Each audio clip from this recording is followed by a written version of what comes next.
Aku pinjem dulu salah satu mikrofonnya Mas Gilga, boleh? Iya, izin. Mbak Ajeng, mau sapa-sapa dulu teman-teman media, boleh loh. Hai semuanya teman-teman media. Pertama aku mau ucapin terima kasih dan sangat mengapresiasi dari teman-teman media untuk bisa hadir di sini di press con-nya trailer dan official posternya Ambyar Makbyar.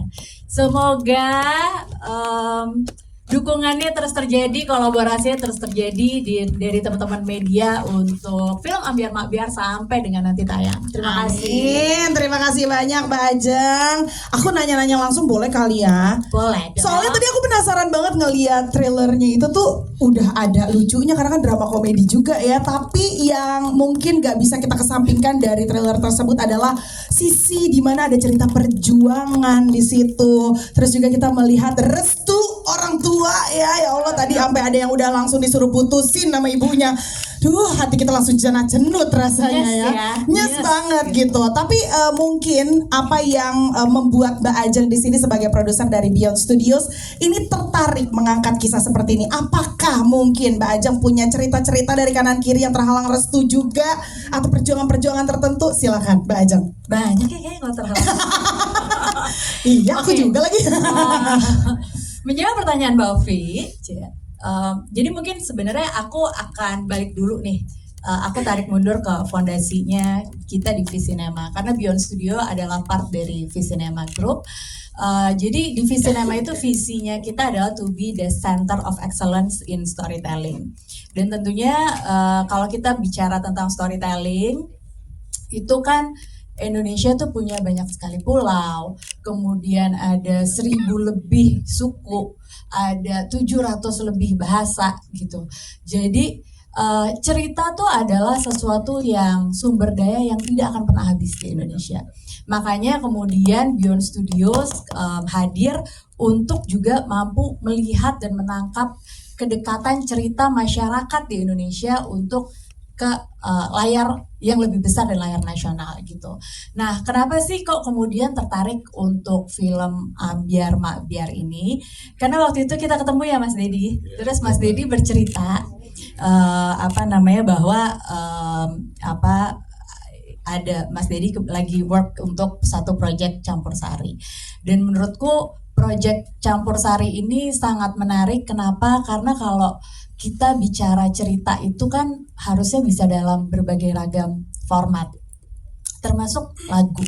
Lagu Campur Sari itu adalah budaya yang Indonesia banget gitu. Setuju. Nah, kalau misalnya mungkin kalau di Jakarta gitu ya, orang ngedengerin atau misalnya menikmati musik Campur Sari dari ruang-ruang kecil, mungkin kalau di karaoke padahal kita juga nyanyi ya kan lagu-lagu Campur Sari gitu. Nah, project ini juga bisa membuat Campur Sari untuk bisa didengarkan oleh masyarakat yang jauh lebih luas di Indonesia gitu. Ada di ruang-ruang, sekarang ada di ruang-ruang bioskop gitu kita maunya, dan ini jadi lebih terbuka. Tapi tentunya kalau kita ngomongin storytelling lagi nih, balik ke storytelling lagi, storytelling tuh perlu juga punya archetype gitu, dimana dia harus berakar sama archetype, dimana walaupun mengangkat dari sebuah budaya, tapi juga harus punya universal truth yang bisa dinikmati oleh semuanya gitu. Nah, waktu pas dengar ceritanya Campur Sari adalah tentang memperjuangkan cinta dan cita, which is ini sebenarnya relevan oleh kehidupan masyarakat, kehidupan kita, kehidupan hari ini gitu. Jadi itu yang menyebabkan kayak wah ini menarik banget gitu. Satu sisi kita bisa memperluas musik Campur Sari untuk se-Indonesia, dinikmati se-Indonesia. Di sisi lain juga punya archetype story yang kuat banget untuk bisa ya namanya cinta, yang namanya mimpi itu emang harus diperjuangkan dengan keras kepala gitu. Jadi relevansinya yang juga kemudian menjadi menarik untuk Beyond dan UMJ bekerja sama dalam mewujudkan film Ambyar Makbyar. Wow, jadi histori di belakangnya keren banget ya, panjang ceritanya jadinya ya. Panjang. Ini kalau dikasih lagi mereka bisa besok.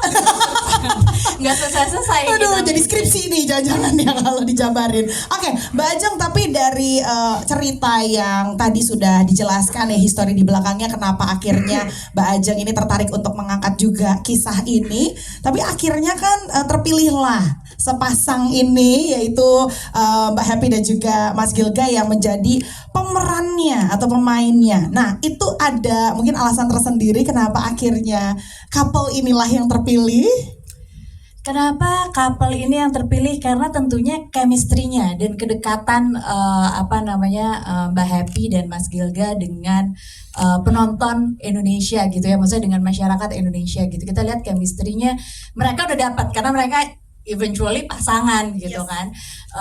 Dan kemudian juga aku ngerasa karena kita mau membawa campur sari ke ranah atau ruang yang lebih besar, Mbak Happy dan Mas Gilga saat ini adalah ikon campur sari hari ini gitu. Jadi kenapa mereka? Karena memang perlu ikonnya juga untuk kemudian tampil di dalam filmnya gitu. Dan selain daripada itu, kita juga punya ada Mas Evan yang juga kemudian penyanyi campur sari gitu, dan ada juga Mas Darboy yang juga kemudian penyanyi campur sari yang untuk bergabung di dalam film ini gitu, sehingga juga bisa membuat impact yang lebih besar terhadap filmnya gitu. Tapi terlepas dari ini, apakah Mas Gilga atau misalnya Mbak Happy, semua pemain yang ada di dalam film ini menurutku, dan aku bersyukur sekali bisa bekerja sama, dan terima kasih untuk diberikan kesempatannya juga bekerja sama bersama kami, itu sudah menampilkan yang terbaik dari kemampuan mereka gitu. Mas Gilga dan Mbak Happy yang biasanya bernyanyi kemudian hari ini acting, Mbak Angie yang kemudian harus bernyanyi gitu kan, Mas Evan yang biasanya nyanyi itu hari ini acting. Jadi menurutku dinamika ini dan kemudian bagaimana ini bisa terdeliver dengan baik seperti yang teman-teman sudah lihat tadi trailernya, aku rasa ini adalah komposisi dan kolaborasi yang sangat pas untuk filmnya. Wow, seru banget ya. Dan tadi juga kalau dilihat di trailernya itu dari adegan-adegannya aja tuh udah berasa banget ada sense of campur sari tetap ya. Iya, Gak bisa keluar, tetap lekat di mereka berdua ya. Jadi that's why lah Mbak Happy dan juga Mas Gilga yang terpilih menjadi pemain di dalam film ini. Lanjut lagi Mas Dedi. Halo. Mas Dedi, aku mungkin mau bertanya hal yang sama sih sebenarnya sama yang aku tanyain ke Pak Ajeng. Dari kisah yang tadi sudah kita lihat bersama lewat trailernya, apa yang membuat Universal Mediatainment ini akhirnya tertarik untuk juga bergabung dan mengangkat kisah ini? Oke, terima kasih. Selamat datang teman-teman media semua dan teman-teman ambiar di atas.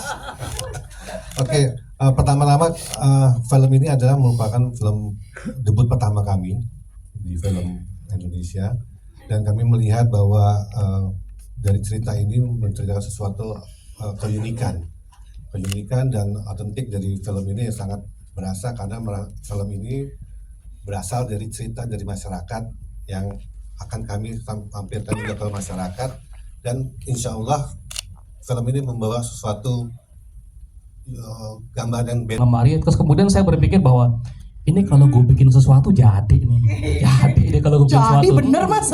Jadi ini.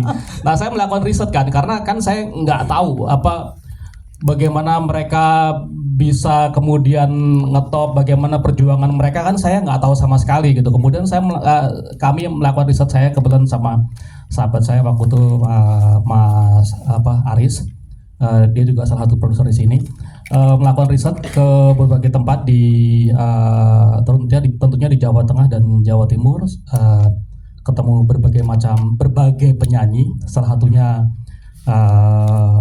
Mas Evan, kemudian ketemu Gilga Happy, sebelumnya ketemu Darboy, ketemu Denny Caknan, ketemu Guyon Waton, ketemu Bagus ya, ketemu si Hasan Aftersign, ketemu Pendosa, ketemu siapa lagi ya, ya cukup banyak saya ketemu, sehingga risetnya kuat dan saya tahu persis bagaimana mereka memulai karir mereka dan hampir semuanya seragam. Ternyata hasil riset saya itu mengatakan bahwa penggemar campur sari itu tidak pure penggemar campur sari, tapi dia penggemar dari berbagai musik genre. Tapi ketika mereka sakit hati, mereka akan nonton campur sari. Jadi mereka akan menjogeti kesakitan hati mereka sambil nonton konser. Gitu kira-kira sih. Oh gitu hasil risetnya nih. Ini beneran ada riset khusus. Jadi Iya, riset khusus Mas saya. Bugu tuh masuk ke dalam kehidupannya Banget. teman-teman musisi campur sari Banget. dan benar-benar dilihat di situ perjuangannya, ceritanya jadi berkembangnya dari apa Iya. yang dilihat ketika Bener. di sana gitu ya. Bener. Oke, wow, seru banget loh. Jangan-jangan Mas Bugu abis ini mau jadi penyanyi campur sari juga, Mas? Bisa nyanyi kok. Bisa nyanyi? Sebait loh, Tentang wangi Mas. lah. Sebait loh, sebait. 9 lagu Bu. Sebait. Mau aku joget bisa. Nggak usah lah. Ntar malah pada bubar. Nanti ya berarti ya di pertemuan selanjutnya aku tagih ya. Harus nyanyi. Oke. Mas Bugu, tapi ini yang paling spesialnya juga yang tadi sudah dijelaskan sama Mbak Ajeng juga di awal bahwa memang teman-teman pemain di sini itu tuh ada yang dari penyanyi lalu juga berakting di sini, ada teman-teman yang biasa berakting lalu dipaksa bernyanyi hari ini. Nah, ini gimana nih?